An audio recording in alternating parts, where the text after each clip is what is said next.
Shenzhen is hosting the 2026 APEC Economic Leaders Meeting. And today at CUHK-Shenzhen, we hear from global young scholars and Executive Director of APEC Secretariat about how youth empowers regional cooperation and Shenzhen's key role in this process. The APEC Study Center Consortium Youth Scholars Forum opened in Shenzhen on May 7th at the Chinese University of Hong Kong, Shenzhen. As part of the APEC China 2026 events, the forum brings together young scholars from APEC economies to discuss youth development, innovation, and sustainable growth. I think forums such as this are very important to ensuring regional collaboration among young people. There are a lot of people here who I've never met before, so it's a fantastic opportunity to meet other young scholars, hear what they are interested in researching, and then figure out where we might cooperate, where we haven't been already. These are fundamental to APEC itself, forging these connections over meetings, over lunch, over dinner, and then building lasting relationships that continue on and then forge closer regional integration across the region. At the forum, I also spoke with Eduardo Pedrosa, Executive Director of the APEC Secretariat, who highlighted the importance of youth exchanges in building a stronger Asia-Pacific community beyond trade and economic cooperation.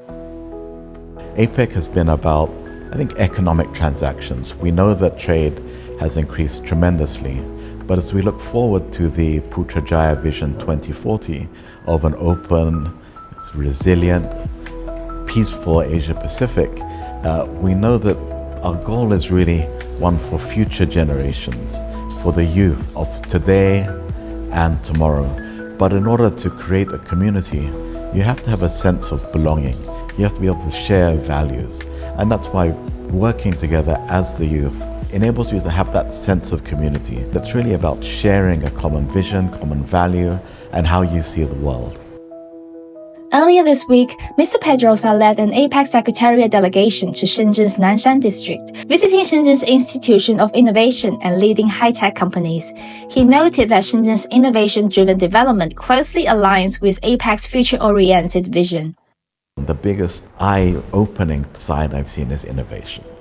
The innovation side of Shenzhen is really very impressive. And that's something that APEC really emphasizes in its work, looking forward to innovation, seeing how innovation can create new jobs, but also we have to think about the impact that technology has on the broader population. When we take on the AI and all of these technologies, there will be disruption, but there's a lot to learn, and Shenzhen can be a great experiment in this. And I think it's sort of very much in line with sort of China's philosophy of reform I think the saying is to cross the stream by touching the stones. So this is one of the stones that we're moving on, and hope eventually we'll cross that stream. After the forum sessions, participating young scholars will also tour the city's leading high-tech companies, gaining deeper insight into Shenzhen's innovation ecosystem while exploring new ideas and opportunities for future research collaboration. BYD is a really great Chinese company. I can see there's a lot of BYDs on the roads in not New Zealand, but also Australia as well as Europe. So I would like to have some conversations with their leaders, if possible, to see what are their perspectives of making a great Chinese company to go overseas. What are the challenges, and then what are the obstacles, and what are the rewards?